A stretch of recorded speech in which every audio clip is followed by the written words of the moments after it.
ada sebuah kisah seorang yang sangat rajin beribadah. Sholat sunnah tahajud pun selama puluhan tahun tidak pernah ia tinggalkan. Namun semua ibadahnya berujung sia-sia. Mari kita simak apa penyebabnya sehingga semua ibadahnya tidak diterima oleh Allah. Ada salah seorang ulama yang bernama Abu bin Hashim. Hampir puluhan tahun, dirinya selalu mengerjakan salat malam. Setiap orang tertidur malam, dirinya selalu bangun dan segera mengambil air wudhu untuk melakukan sholat tahajud dan bermunajat kepada Allah Subhanahu wa Ta'ala. Pada suatu ketika, saat hendak mengambil wudhu untuk tahajud, Abu bin Hashim dikagetkan oleh keberadaan sesosok makhluk yang duduk di bibir sumurnya. Abu bin Hashim bertanya, "Wahai hamba Allah, siapakah engkau?" Sambil tersenyum, sosok itu berkata, "Aku malaikat utusan Allah." Abu bin Hashim kaget sekaligus bangga karena kedatangan tamu malaikat yang mulia. Abu bin Hashim lalu bertanya, "Apa yang sedang kamu lakukan di sini?" Malaikat itu menjawab, "Aku disuruh mencari hamba pecinta Allah." Melihat malaikat itu memegang kitab tebal, Abu bin Hashim lalu bertanya, "Wahai malaikat,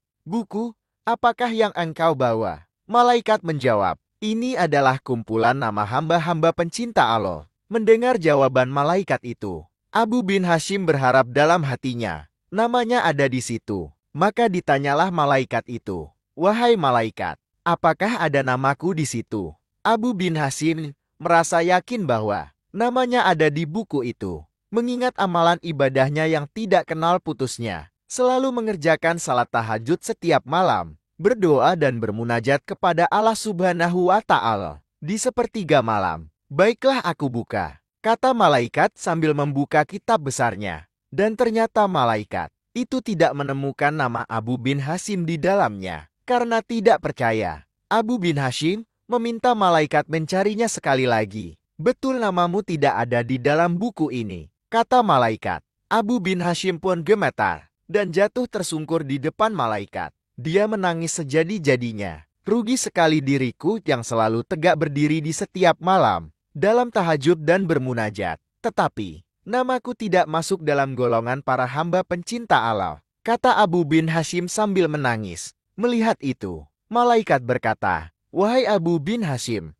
bukan aku tidak tahu. Engkau bangun setiap malam. Ketika yang lain sedang tidur, engkau mengambil air wudhu dan kedinginan. Pada saat orang lain terlelap dalam buayan malam, tapi tanganku dilarang Allah menulis namamu. Apakah gerangan yang menjadi penyebabnya?" Tanya Abu bin Hashim kepada malaikat.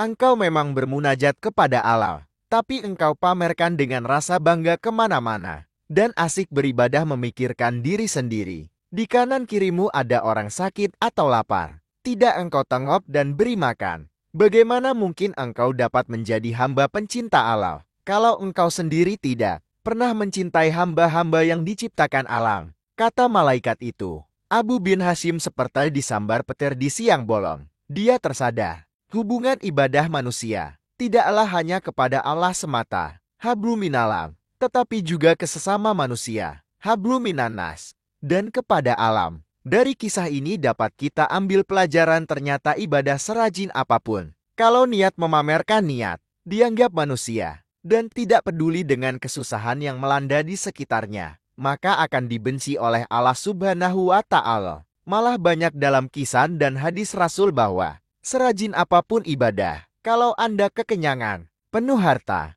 tetangga Anda kelaparan dan kesusahan, maka Anda akan masuk ke neraka. Semoga kita mendapatkan hikmah dari pelajaran yang sangat berharga ini. Mulai hari ini perbaikilah niat. Janganlah Anda rajin melakukan ibadah hanya untuk dilihat, hanya untuk memamerkan bahwa Anda itu orang yang rajin ibadah. Janganlah Anda ibadah hanya karena hadiah surga semata, tapi lakukanlah segala sesuatu. Ibadah itu murni karena Allah Subhanahu wa Ta'ala. Ingatlah kata Syekh Ibnu Athaillah, keinginanmu agar orang lain mengetahui keistimewaanmu adalah bukti ketidaktulusanmu dalam penghambaan.